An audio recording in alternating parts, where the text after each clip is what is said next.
Young's modulus, stress per unit strain.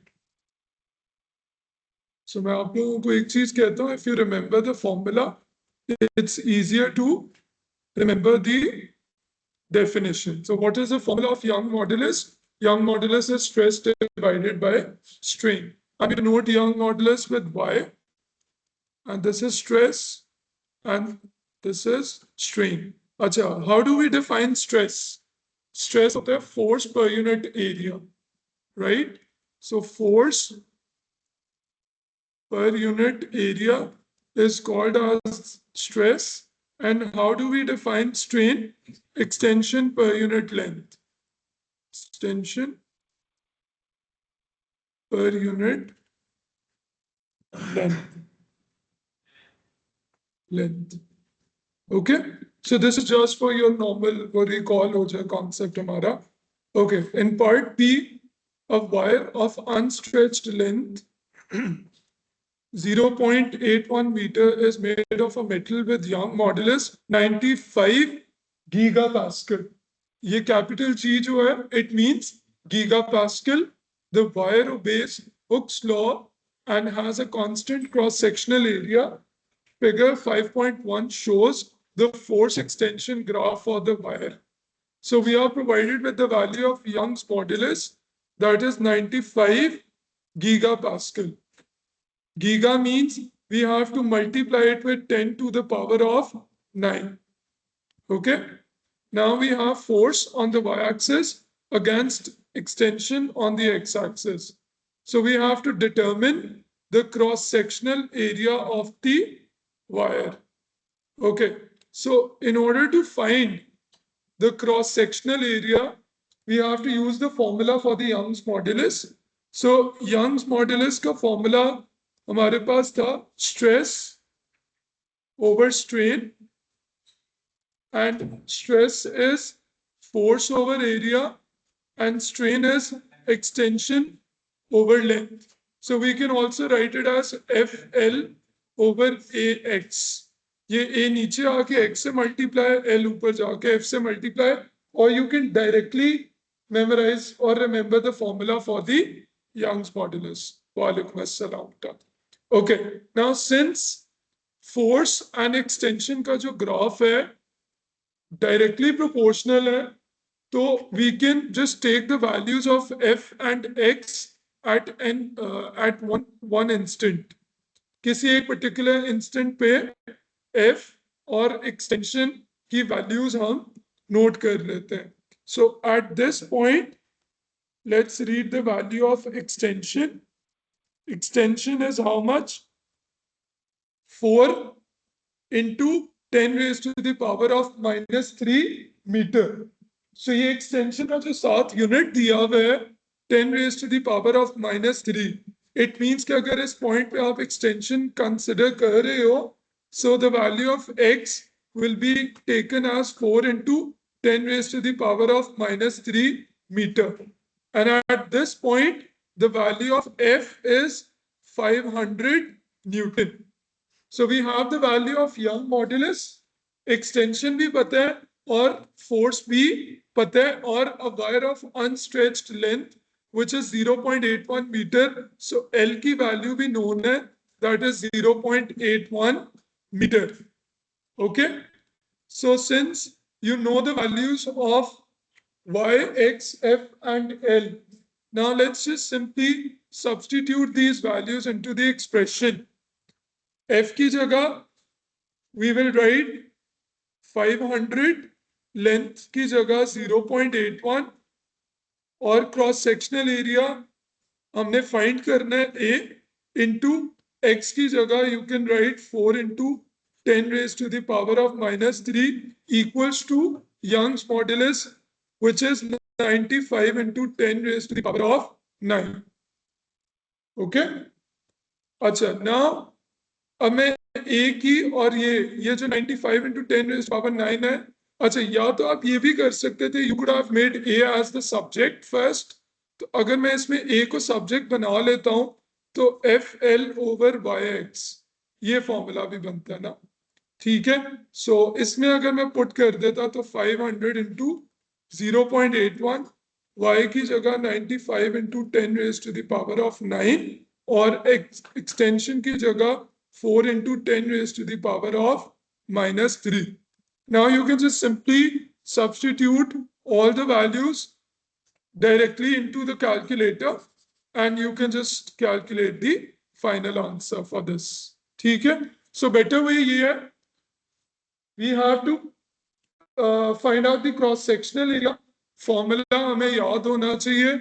Originally this is actually for 3 mark. ठीक है? So Young modulus का formula क्या होता है? FL over AX. सबसे पहले आप एरिया को सब्जेक्ट बनाओ, ए और वाई की जगह स्वैप की तो F L over Y to X करना होगा. लिखो हर चीज.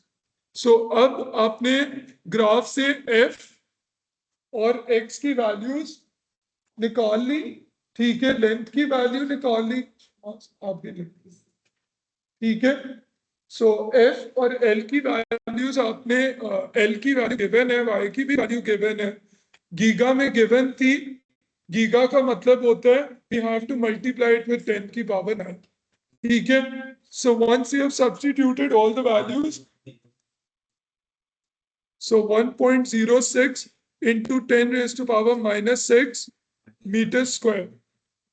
सो जो फाइनल आंसर हम देते हैं, we give the final answer to two significant figures. So we will write it as 1.1 into 10 raised to the power of minus 6. ठीक है? So this is how we do it. समझ आ गया? Force or extension. F means force. X is the extension. L is the length. Salam. L is the length. ठीक है? So A is the cross sectional area. Cross sectional area. Sorry, how did I find the length? The length was given in the question.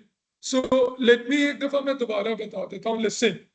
Okay, part B में question is a wire of unstretched length 0.81 meter. Wire की length given है, तो L की value है 0.81 meter. Is made of metal with Young modulus 95 gigapascal. Young modulus की value भी given है. Giga का मतलब है you multiply it with 10 की power 9. The wire obeys Hooke's law and has a constant cross-sectional area. Figure 5.1 shows force extension graph for the wire. ठीक है, अब ये force और extension का graph है. क्योंकि force और extension directly proportional है, तो you can किसी graph पे से कोई एक point की value consider कर लो. इस point पे force कितनी है? 500 न्यूटन. extension कितनी है? 4 और यूनिट है 10 की पावर minus 3. So 4 into 10 की power minus 3 is the extension. अब फॉर्मूला क्या है यंग्स मॉडुलस का? FL over AX. Now since you have to find the cross sectional area, तो A को सब्जेक्ट बना लो. A will be equals to FL over Y into X. Force की जगह 500, length की जगह 0.81 यंग मॉडुलस की value और extension is 4 into 10 raised to the power of minus 3. Now put the whole thing on calculator and you get the answer. Force graph से read किया. ये देखो इस पॉइंट पे फोर्स कितनी है? 500. अगर ये स्ट्रेट लाइन नहीं, हमारे पास ये यंग मॉडुलस होल्ड ही तब करेगा जब वो हुक्स लॉ ओबे कर रहा होगा. मतलब कि force and extension they will be directly proportional to each other. ठीक है? यस, ठीक है. ओके, अगले पार्ट में वो आपसे ये कह रहा है कि the extension of the wire is initially 2 into 10 raised to the power of minus 3 meter. Determine the work done to increase the extension of the wire to 3 into 10 raised to the power of minus 3. So अब आपसे कह रहे हैं determine the work done to increase extension of the wire to 3 into 10 raised to the power of -3। अब हम graph की तरफ दोबारा आते हैं। वो कहते हैं ओरिजिनली कितनी थी, 2 into 10 raised to the power of -3, right. So ये 250 पे यहाँ पे है, और वो कह रहे हैं कि 2 into 10 raised to the power of -3 से एक्सटेंड होके तो आपके पास 3 into 10 raised to the power of -3 पे वैल्यू चली गई है। सो ये ऑलमोस्ट थोड़ा मिडल में आ रहा है, ठीक है। अब आपसे वो एक चीज कह रहा है कि बताओ कि determine the work done to increase the extension of the wire to 3 into 10 raised to the power of -3। So, अब यहां से यहां तक जब स्ट्रेच कर रहे हैं तो कितनी एनर्जी जो है यूटिलाइज हुई है या कितना वर्क डन हुआ है। अच्छा, आपको अगर एक चीज याद हो कि जो फोर्स और एक्सटेंशन का ग्राफ होता है उसका area under the graph gives us elastic potential energy, ठीक है। सो जो फोर्स और एक्सटेंशन का ग्राफ होता है, ठीक है, इसका area under the graph, area under the graph, ठीक है, gives elastic potential energy which is stored, elastic potential energy, ठीक है। सो ये हमारे पास फोर्स और एक्सटेंशन का ग्राफ है। अच्छा, दूसरी चीज, अब ये हमें पता लग गया कि जी फोर्स और एक्सटेंशन का ग्राफ का एरिया। अब मैं अगर आपसे ये पूछूं, ठीक है, कि how much energy is stored in the wire when it is stretched to 2 into 10 raised to the power of -3 metre, कितनी एनर्जी स्टोर्ड है वायर में जब आपने उसको 2 into 10 की पावर -3 मीटर तक स्ट्रेच किया। उसका मतलब ये है कि we have to find out the area of this triangle, ठीक है। 2 से 3 तक का निकालना है ना, तो अगर मैं ये निकाल लेता हूं कि 2 तक टोटल इलास्टिक पोटेंशियल एनर्जी कितनी स्टोर्ड है और 3 तक कितनी है और दोनों को माइनस कर देता हूं तो मेरे पास ये वाला आ जाएगा। या दूसरा वे ये है डायरेक्टली, ठीक है, you can also do it directly as well, कि आपने 2 से लेके 3 तक का निकालना है तो मैं ये भी कर सकता हूं कि मैं ये वाला area under the graph directly calculate कर लूं, ठीक है। तो अगर आप ये वाला एरिया डायरेक्टली, तो इट्स अप टू यू, अगर आप इसको एक ट्रायंगल और रेक्टेंगल में स्प्लिट करके करना चाहते हो या फिर आप क्या कहते हैं पूरा ट्रेपीजियम का फॉर्मूला यूज करना चाहते हो, तो it's totally up to you. तो अब मैं अगर ये जो येलो वाला मैंने एरिया शेड किया, let's calculate the area of this. So the elastic potential energy और the work done will be, इस रेक्टेंगल का एरिया होगा 3 - 2 1 into 10 raised to the power of -3। इसकी लेंथ कितनी है, 1 into 10 raised to the power of -3। और ये width कितनी आ रही है रेक्टेंगल की, विड्थ है 250। सो एक तो मैं इसका एरिया यूज कर लेता हूं, 250 टाइम्स 1 into 10 की पावर -3, तो 250 टाइम्स 1 into 10 की पावर -3, ये area of rectangle plus, now let's calculate the area of this triangle. इसकी बेस कितनी है, 1 into 10 की पावर -3, और इस ट्रायंगल की हाइट कितनी है, सो ये वैल्यू कितनी होगी, 3 10 20 30 40 50 60 75, 375 माइनस कितना करना है 250। सो 375 माइनस 250 करें तो ये कितना आता है, हाँ जी, 375 माइनस 250 वी गेट 125। अब आपने ट्रायंगल का एरिया यूज करना है half into base into height, base उसकी 1 इंटू 10 की power -3, half into base is 1 into 10 की पावर -3, और उस ट्राइंगल की हाइट कितनी है 125. Now you can just simply put the whole expression on the calculator and you will get the answer for this. ठीक है?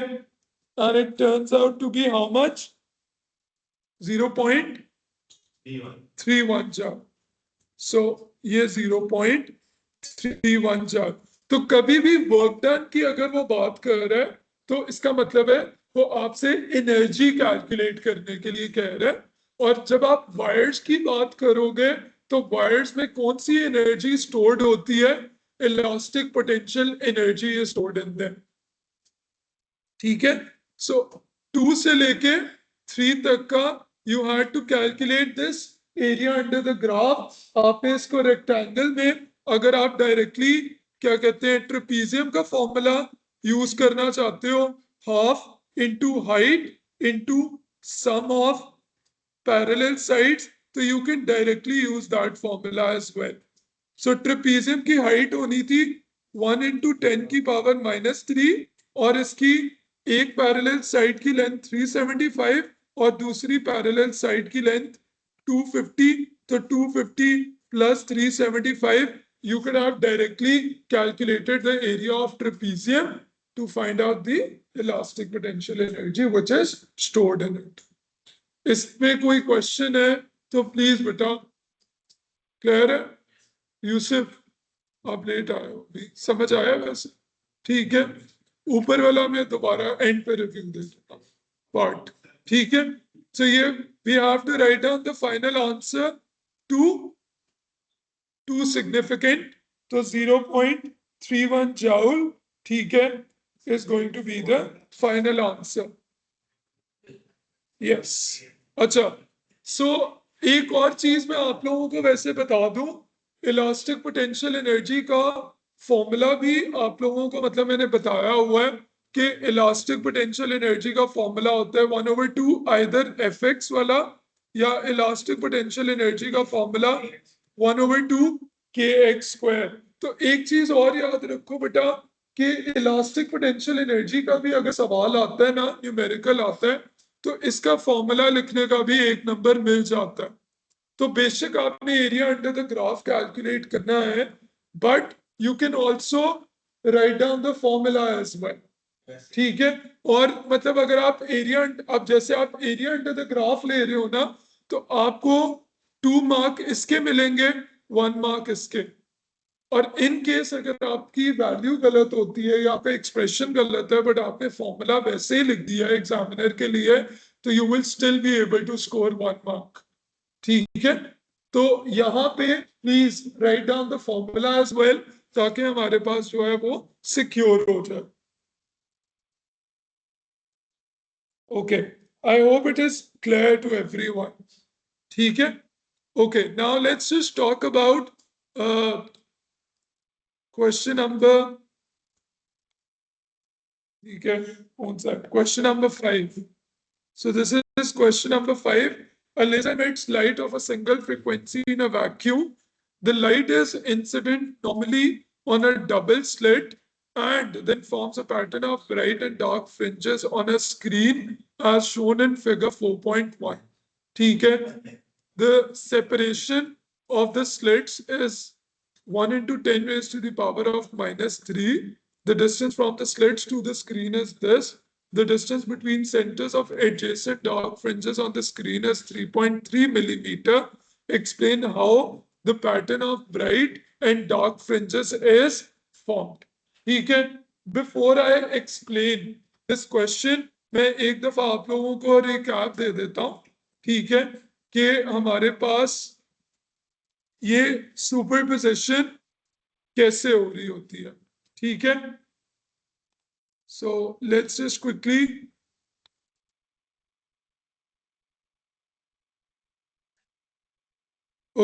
so let me एक दफा मैं सुपरपोजिशन या जो ये डबल स्लिट एक्सपेरिमेंट है, let's just go through this experiment again. ठीक है? ओके, अब हम लोगों ने एक फिनोमेना पढ़ा था, डायफ्रैक्शन ऑफ वेव्स. ठीक है, डायफ्रैक्शन क्या होती है कि when a wave passes through a small gap, it is bent. This phenomena is called as diffraction. Okay? So ये क्या है? These are the wavefronts of a wave. When these wavefronts, when they pass through the small gap, so they are bent, or they are bent कि they form circular wavefronts. So you can see कि यहाँ पे circular wavefront बन गए, right? Okay. Now this is called as the diffraction. अब हमने देखना था डबल स्लिट. स्लिट किसको कहते हैं? Slit means a gap, a space. ठीक है, अपर्चर. अब आपके पास ये एक दीवार है, दिस इज द वॉल. इस वॉल में दो जगह पे गैप है, एक ये गैप है और एक ये गैप है. ठीक है, ये गैप और एक ये गैप. अब वेव यहां से पास कर रही है और एक और वेव है जो नीचे वाले गैप से पास कर रही है. तो जब ये वेव इस गैप से पास करेगी तो ये बेंट होके it will form the circular wave fronts. Same is the case with the downward wave as well. ठीक है, so if you look at the diagram, मैं एक दफा बात, ये वॉल है, एक ये गैप है और एक ये गैप है. These are the waves which try to pass through the small gap. जब ये वेव इस गैप से गुजरने की कोशिश करेगी, पहले तो ये स्ट्रेट है, बट उसके बाद ये आपके पास सर्कुलरली बेंट हो गई. ठीक है, ये इधर वाली भी हो गई, 1 2 3 4 बनाइए, मतलब ये आगे तक चलेगी. नीचे वाले की भी 1 2 3 4. अब होता क्या है कि ये वेव्स आपस में इंटरसेक्ट करेंगे. They are going to meet.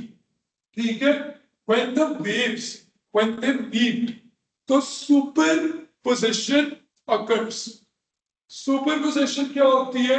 ठीक है, when two waves they travel in the same direction and they will meet at a point. ठीक है, so उनका जो amplitude होता है वो किसके इक्वल होगा? Sum of the amplitude of individual waves. ठीक है, अच्छा इसकी एग्जांपल क्या है? लेट्स से मैं बोल रहा हूँ, ठीक है, मेरे साथ एक और आता है, वो भी बोलना शुरू कर देता है. लेट्स से मैं चीख रहा हूँ, ठीक है, एक और आता है, वो भी चीखना शुरू कर देगा. तो अल्टरनेटली क्या होगा कि दोनों वेव्स आपस में मीट करेंगी और जो आप लोगों को साउंड सुनाई देगा वो और ज्यादा लाउड होगा. क्यों? क्योंकि उसका जो एम्पलीट्यूड है वो इंक्रीज हो गया. So this is called as the superposition of waves. Yes, coherent होनी चाहिए. ठीक है, सो मैं एक सिंपल वर्ड्स में ये एक दफा हम दोबारा देख लेते हैं कि सुपरपोजिशन क्या होती है. सुपरपोजिशन की एग्जाम में you get the definition of 2 marks. इधर तो डेफिनेशन एक दफा please everybody read it yourself, then I will explain it to you all again.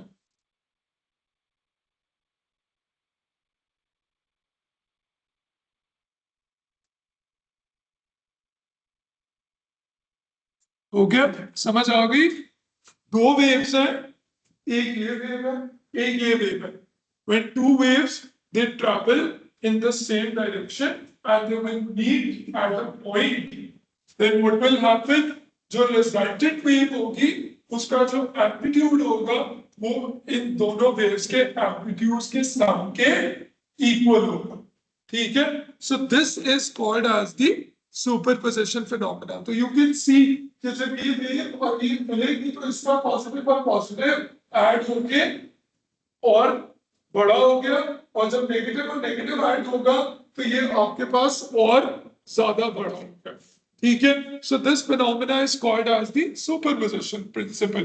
ठीक है, अब मैं आपसे ये कह रहा हूं कि जो डबल स्लिट एक्सपेरिमेंट है, डबल स्लिट एक्सपेरिमेंट में भी यही होगा ना. हम वेव्स तो नहीं उस तरह ड्रॉ कर रहे, हम उनके वेव फ्रंट्स ड्रॉ कर रहे हैं. तो जब ये वेव फ्रंट ये डार्क ग्रीन वाला इस पॉइंट पे मीट कर रहा है, ठीक है, और ये जो डार्क ब्लू है ये इधर मीट कर रहा है, ये लाइट ग्रीन इधर मीट कर रहा है, और ये ऑरेंज वाला इधर मीट कर रहा है। तो जब ये वेवफ्रंट आपस में मीट करते हैं तो हमारे पास सुपर पोजिशन होता है। ठीक है, मतलब आपके पास जो एम्पलीट्यूड्स होंगे वेव्स के वो बढ़ जाएंगे। ठीक है, और जहां पे एम्पलीट्यूड्स ऐड होते हैं उसको हम कंस्ट्रक्टिव इंटरफेरेंस कहते हैं। ठीक है, और कंस्ट्रक्टिव इंटरफेरेंस का मतलब ये होता है कि उस जगह पे मैक्सिमम प्रोड्यूस होगा।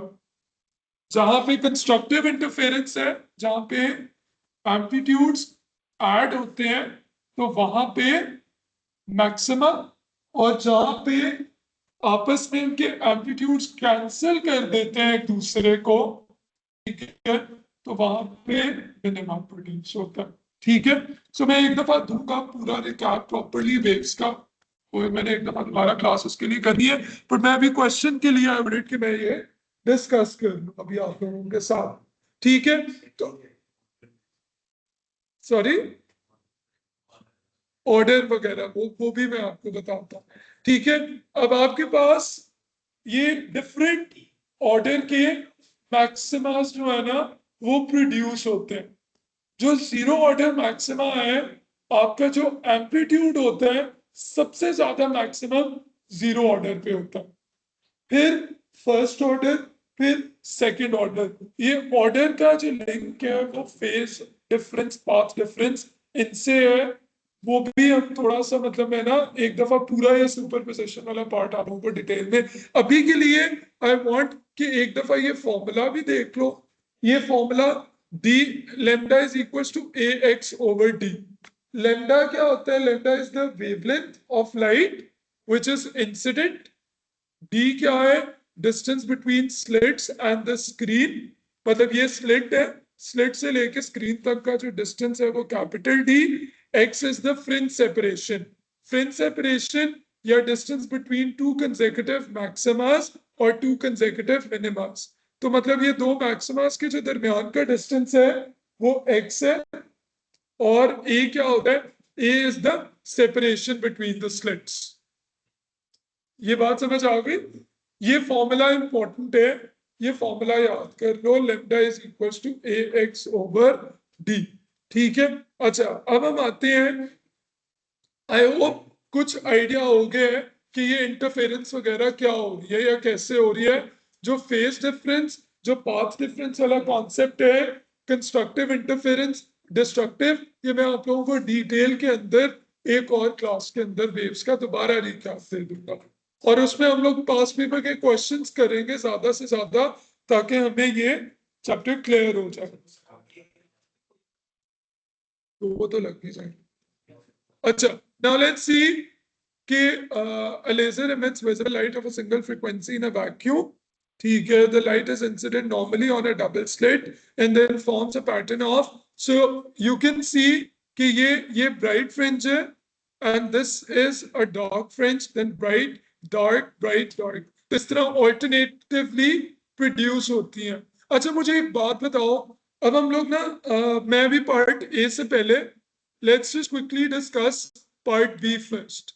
ठीक है, सो हम लोग पार्ट बी को पहले डिस्कस कर लेते हैं। सो पार्ट बी की जो वेटेज है इट इज ऑफ 4 मार्क। ठीक है, ये 4 मार्क का पार्ट है। आपसे वो कह रहा है कि calculate the frequency of the light emitted by the laser light. मैं आप लोगों को एक चीज कहता हूं, जो जो वैल्यूज क्वेश्चन में गिवन होती है ना उनको फौरन मार्क कर लिया करो।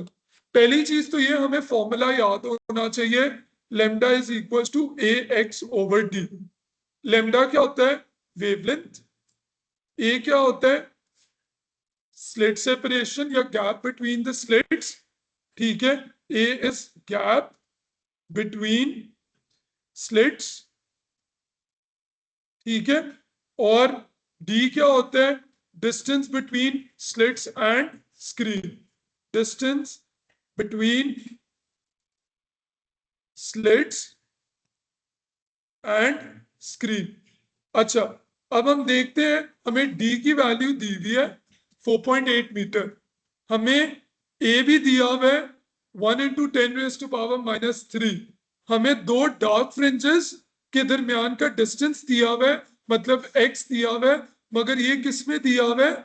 मिली में। तो मिली के लिए भी मल्टीप्लाइड विथ 10⁻³ से। ठीक है, तो ये x भी दिया होगा। ओके, अब हमें क्या चीज नहीं पता, we don't know the wavelength, right? तो अगर मुझे ए पता है, डी पता है, एक्स पता है, क्या मैं इसकी वेवलेंथ कैलकुलेट कर सकता हूं? So you just have to put the values into the formula. Lambda is equals to A X over D. A की वैल्यू कितनी दी हुई है? 1 × 10⁻³ एक्स की वैल्यू कितनी दी हुई है? 3.3 × 10⁻³ और डी की वैल्यू कितनी दी हुई है? 4.8. ये आपने वैल्यूज फॉर्मूला में पुट कर दी and you will get the wavelength as 6.875 into 10⁻⁻7 metre. Wavelength निकल आई, ठीक है? 1 मार्क अगर आपने इसका फॉर्मूला लिख दिया, lambda is equals to A X over D.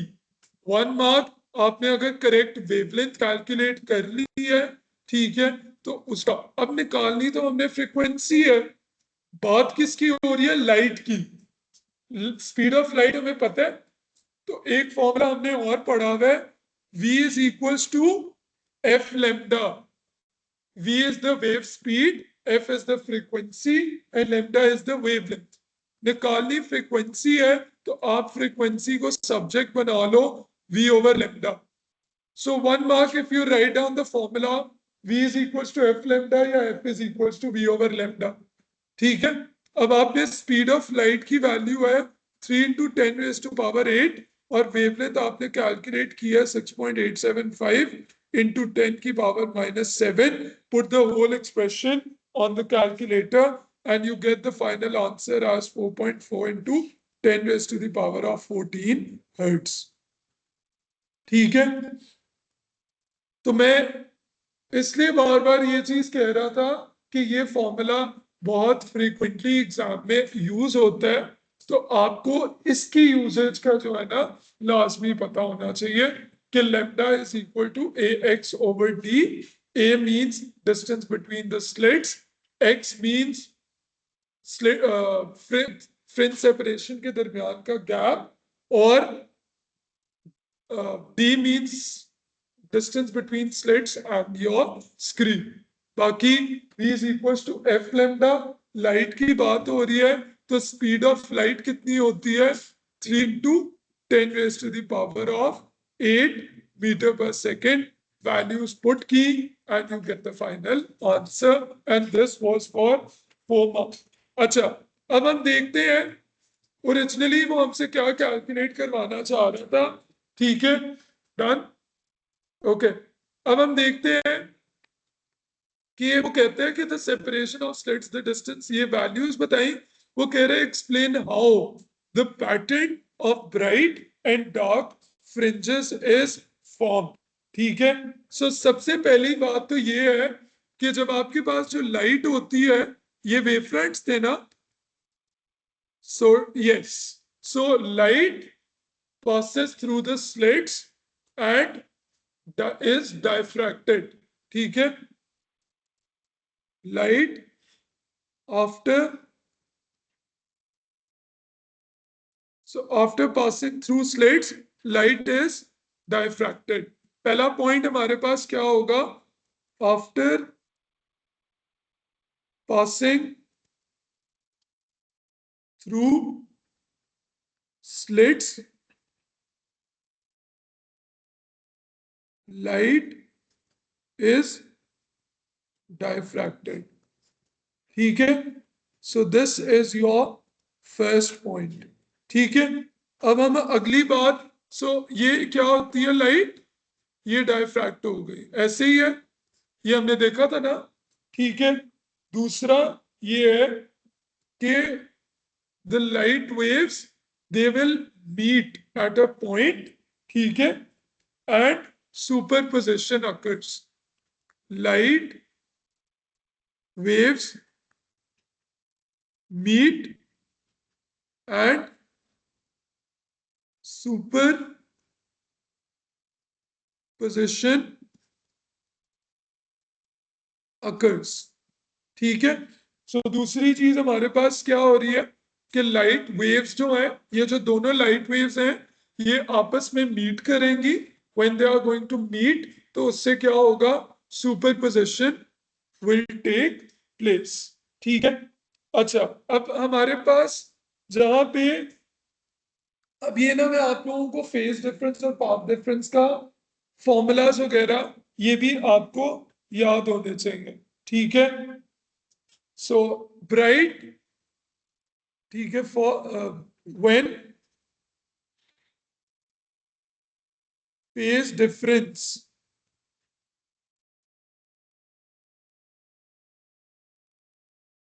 is 0 and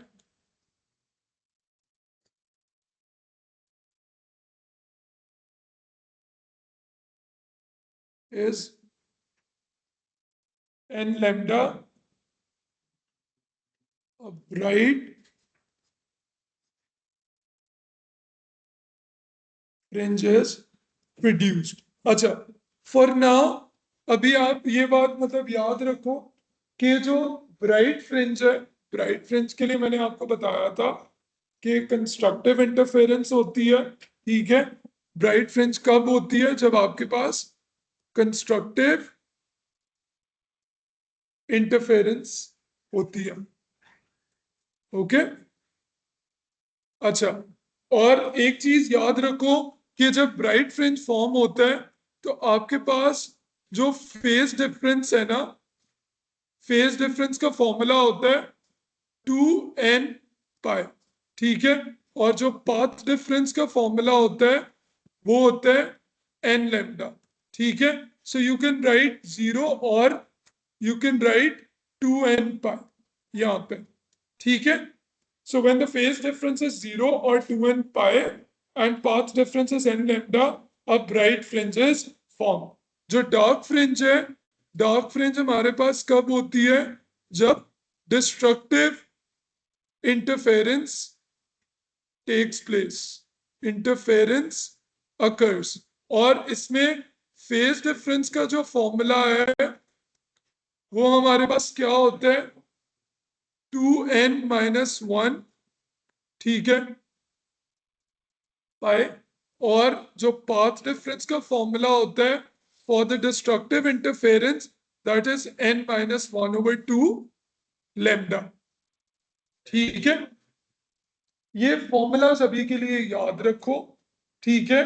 मतलब हमें यहाँ पे उसको ये बस बताना है कि जब ब्राइट फ्रिंज फॉर्म हो रही है तो हमारे पास जो फेज डिफरेंस है वो 2n पाई है और जो पाथ डिफरेंस है वो n लैम्डा.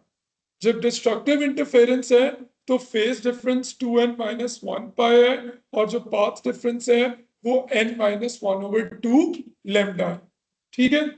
अभी मैंने सिर्फ फॉर्मूलाज का बताया है कि you just need to remember that.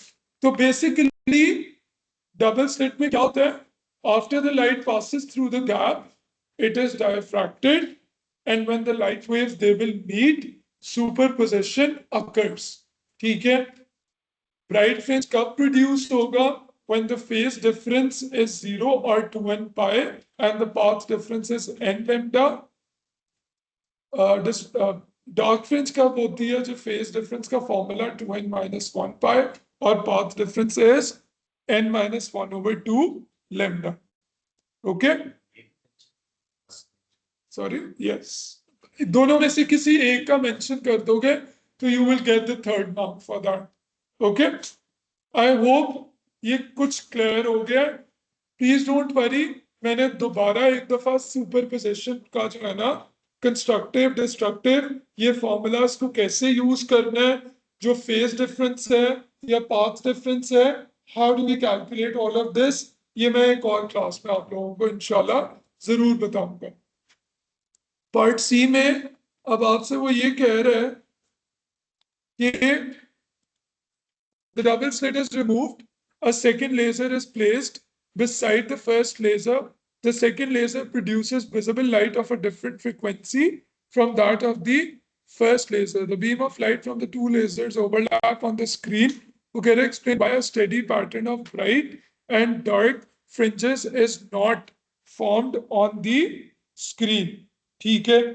Okay, अब आपसे वो कह रहे हैं कि डबल स्लिट हटा दी है, ठीक है? डबल स्लिट रिमूव करके एक सिंगल स्लिट रख दी है। कह रहे कि second laser is placed inside the first laser, the second laser produces visible light of a different frequency from that of the first laser. The beam of light from the two lasers overlap. दोनों की frequency क्या है? Different है, ठीक है? For superposition to occur, it is important कि waves should be coherent. Coherent का मतलब होता है कि they should have a constant phase difference. They should have equal frequency as well. Waves की frequency same होनी चाहिए. अगर waves की, देखो, waves की frequency equal ना होने का मतलब है एक ये wave है और एक ये wave है, तो आपस में अगर ये इंटरफेयर करती हैं तो इतने हिस्से के लिए तो ये मतलब कट जाएगा, इतने हिस्से के लिए पॉजिटिव, तो ये कुछ ऑफ किस्म का ही जो है ना, आपके पास इस किस्म का कुछ बनेगा, ठीक है? तो इंटरफेरेंस नहीं हो पाएगी, ठीक है? सॉरी, एक ही नहीं, नहीं, उससे कहा है कि the second laser produces visible light, क्योंकि उसने उस पर सेकेंड लेजर भी फॉल करवाई है ना। Yes, a second laser is placed beside the first laser. Yes, ठीक है? So the second laser produces visible light of a different frequency from that of first. The beam of light from two lasers overlap on the screen. मतलब ये है कि बेशक एक ही gap से भी अगर आप कर रहे हो तो एक लेजर इधर और ये दोनों आपस में आकर स्क्रीन पर मीट जरूर कर रहे हैं, ठीक है? So light beams are not coherent, या फिर light beams do not have constant phase difference. Okay, phase difference में कह रहा हूं, ये चीज, ये वाला जो पार्ट है, ये मैं एक दफा दोबारा आप लोगों को करवाऊंगा मुझे, तो मैं आप लोगों को सुपरपोजिशन जो है ना वो पूरा एक्सप्लेन कर दूंगा तब, ठीक है? Okay, I hope that is clear. Electricity वाला we already did that. Last question हमारा रह गया. लास्ट क्वेश्चन कौन सा वाला था? ये हमारे पास, एग्जैक्टली, ठीक है? अब आपसे कह रहे हैं कि nitrogen is an unstable isotope of nitrogen that decays by the emission of radiation to carbon 612. तो ये decay होके कार्बन प्रोड्यूस कर रहा है. Complete a full nuclear equation for the decay include all the particles. Okay, okay, ठीक है? तो अब आप मुझे पहले तो ये बताओ कि कौन सा पार्टिकल एमिट हो रहा है इसके साथ, कार्बन के साथ, ठीक है? बीटा पार्टिकल है. क्यों? क्योंकि इसका मास नंबर सेम है, तो इसका मतलब है बीटा है. बीटा का मास नंबर 0. अच्छा, बीटा नेगेटिव है या बीटा पॉजिटिव है? बीटा पॉजिटिव है, क्योंकि यहाँ पे +1 होगा, ठीक है? तो आपके पास क्या होगा कि 6 + 1 ये 7. अच्छा, जब बीटा पॉजिटिव डिके होता है तो हमारे पास साथ में क्या रिलीज होता है? न्यूट्रिनो, ठीक है? न्यूट्रिनो बेसिकली वो न्यूट्रॉन से उससे, तो न्यूट्रिनो का प्रोटॉन नंबर भी 0 और मास नंबर भी 0. तो 1 मार्क आपके पास कि आपने बीटा पॉजिटिव शो किया, 1 मार्क आपने न्यूट्रिनो शो किया, ठीक है? और आपने 1 मार्क के सबके मास नंबर और प्रोटॉन नंबर सही लिखे हुए. हम ये वाला सिंबल भी लिख सकते हैं ना, so yes it's up to you. ठीक है, तो आप वो भी लिख सकते हो। अच्छा, अगले में कहते हैं hydrogen is an isotope of hydrogen. An atom of hydrogen 1 comprises a proton with an orbiting electron. An antiparticle equivalent of hydrogen 1 comprises an antiproton with an orbiting positron. The antiquarks in the antiproton are the antiparticles of the quarks in a proton. State the charge on the positron in terms of the elementary charge E. Positron पे charge कितना होता है? +1। ठीक है, so ये +1। State the group of fundamental particles to which the positron belongs. ठीक है, leptons। और in table 7.1 state the flavor and charge of the three antiquarks that comprise the antiproton। Proton किसका बना होता है? दो अप और एक डाउन।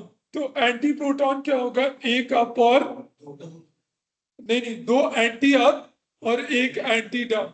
ठीक है, वो न्यूट्रॉन का था। Okay, so anti proton is made up of two anti ups and one anti down. ठीक है, तो अब आपसे वो फ्लेवर पूछ रहे हैं, तो फ्लेवर हमारे पास होंगे एंटी अप। अच्छा, उसने यहाँ पे खुद बोल दिया थ्री एंटी क्वाइट्स, तो यहाँ पे मैं खाली अप भी लिख देता हूँ। ठीक है, और एंटी अप पे कितना चार्ज होता है? -2/3। और एंटी डाउन पे होता है +1/3। तो यहाँ पे -2/3, -2/3, और डाउन वाले में +1/3। So this marks the end of the mock exam questions of P2.